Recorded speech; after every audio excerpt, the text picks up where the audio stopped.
Magandang buhay. Tuluyan na nga bang mawawala sa umaga? Netizen nagtatanong matapos ang pagpasok ni Corina sa Kapamilya platform. Usap-usapan ngayon ng mga manonood ng kinabukasan ng Magandang Buhay. Kasunod ng balitang mapapanood na rin sa Kapamilya platform ang programang Face to Face with Ate Kuring ni Corina Sanchez Rojas. May ilang netizen ang nagsasabing posibleng magkaroon ng malaking pagbabago sa morning lineup ng ABS-CBN. Lalo na't matagal na rin umanong napapansin ng mga manonood na replay episode na lamang ang madalas na ipinapalabas sa Magandang Buhay.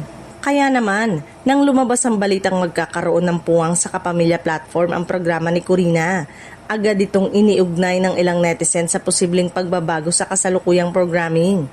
Gayunpaman, wala pang opisyal na pahayag mula sa ABS-CBN na nagsasabing tuluyan ng aalisin ng Magandang Buhay. Hanggang sa ngayon ay bahagi pa rin ito ng line-up ng network at wala pang kumpirmasyon tungkol sa anumang pagtatapos o pagpapalit ng programa. Samantala, marami rin ang naniniwalang posibleng tuluyan ng mawala ang programa.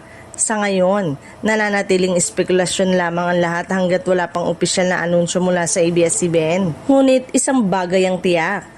Maraming manonood ang nakatutok kung ano ang magiging susunod na hakbang ng network sa kanilang morning programming.